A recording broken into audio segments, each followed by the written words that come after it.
अमित गुप्ता जी, दिल्ली से। राधे राधे महाराज जी। महाराज जी, जिंदगी में सब कुछ हासिल है लेकिन मेरा ठहराव नहीं हो पा रहा। मैं चंचल हूं, कभी इधर भागता हूं, कभी उधर, कभी इनकी पूजा करता हूं, ये कभी उनकी पूजा करता हूं। एक दिन एकांतिक में उसने कहा, विश्व का हर सुख हमारे पास है, विश्व का हर सुख हमारे पास है, लेकिन मेरा मन शांत नहीं है। क्यों? उसने प्रश्न किया था, जैसे आपने प्रश्न किया ऐसे उसने कहा।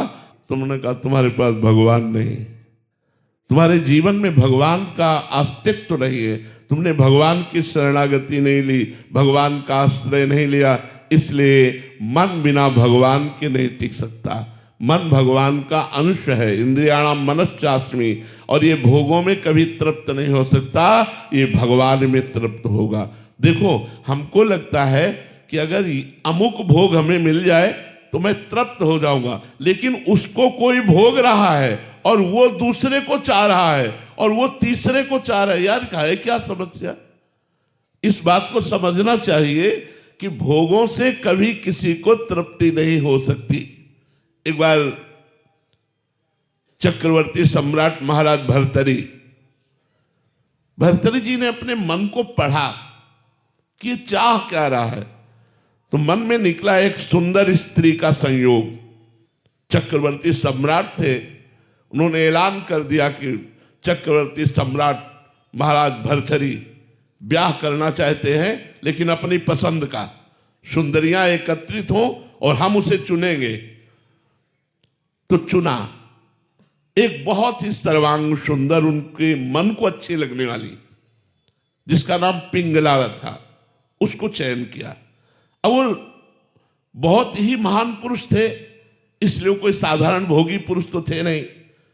तो उन्होंने कहा मैं राजकर्म से इस्तीफा देता हूं और विक्रमादित्य मेरा छोटा भाई राजकर्म को देखेगा, मैं केवल भोग भोगूंगा, क्योंकि मेरा मन कह रहा है कि इसमें सुख है, तो मैं खोज करूंगा। एक अलग महल हो, तो चक्रवर्ती सम्राट थे, सारी व्यवस्था हो गई, राज कानून को विक्रमादित्य ने अपने हाथों में संभाल लिया। बहुत बड़े, वो भी बलशाली और बुद्धिशाली थे विक्रमादित्य जी। भर्तरी जी तो अनन्य थे, केवल पिंगला के, लेकिन पिंगला को अच्छा नहीं लगता। वो सुंदरी थी, उसका मन था और कुछ। तो एक दिन वो महल की खिड़की से झांक रही थी, तो एक सर्वांग पुष्ट अश्वपाल जो घोड़ों की रक्षा करवाता था, वो सबका प्रधान था, उसको देखा, उसको जमा। भर्तरी जैसे चक्रवर्ती सम्राट से मन हटकर घोड़ों की रक्षा करने वाले में मन उसका लगा। और रानी थी, अपनी दासी से बोली, उससे मिलने का एकांत समय। वो मिला, सरकार। उनका ऐसे नहीं, हम तुमसे दोस्ती करना चाहती हैं। अरे सरकार, हम तो आपकी जूती हैं, दोस्ती क्या, हम तो आपके घोड़ों की सेवा करने वाले हैं। धीरे धीरे धीरे गलत संबंध पिंगला का अश्वपाल से हो गया। एक भर्तरी जी के राज्य में ब्राह्मण तपस्या कर रहा था धन प्राप्ति के लिए। देवराज इंद्र के मंत्रों से देवराज इंद्र को रिझाना चाहता था।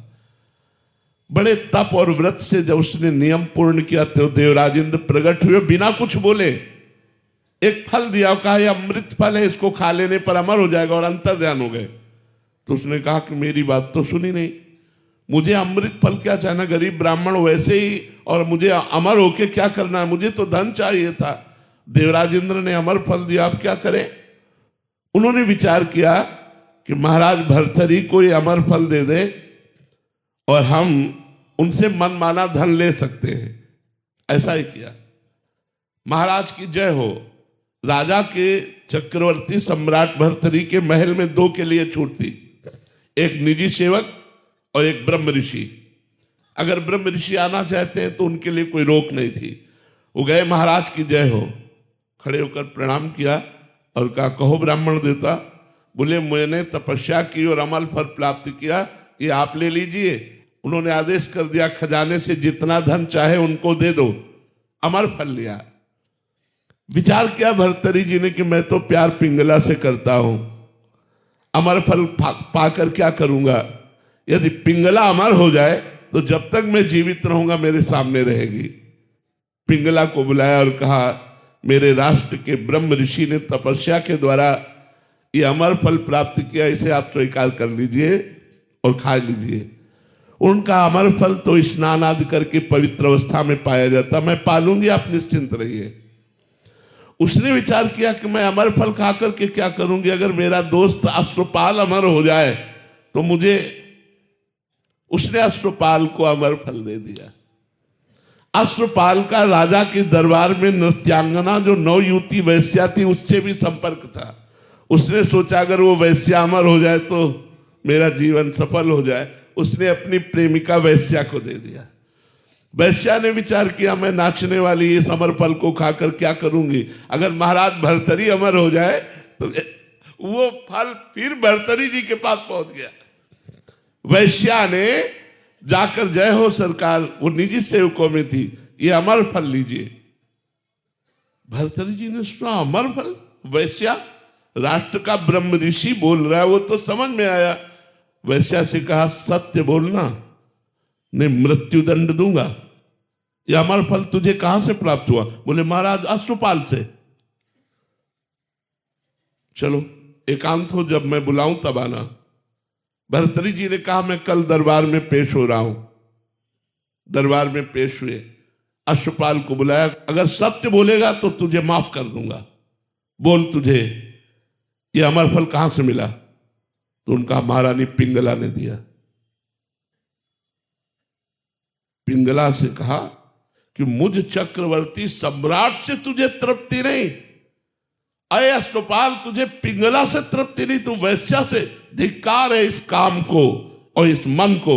और अपना सम्राट पद वहीं इस्तीफा दिया और घोर वैरागी बनकर के भजन किया और भर्तरी शतक की रचना की, जो बड़े बड़े वैरागी जन पढ़ करके वैराग्य धारण करते।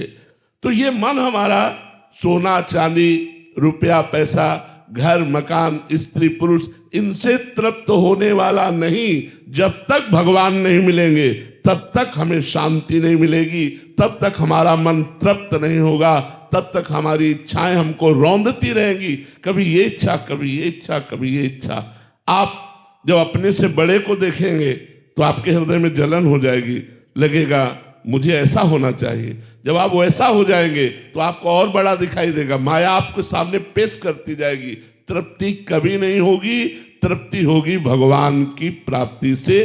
तब लगी कुशल न जीव कहूं, सपने हूं मन विश्राम, जब लगी भजत न राम कहूं, शोक धाम तज काम। जब तक भगवान का भजन नहीं होगा तब तक तृप्ति नहीं हो सकती।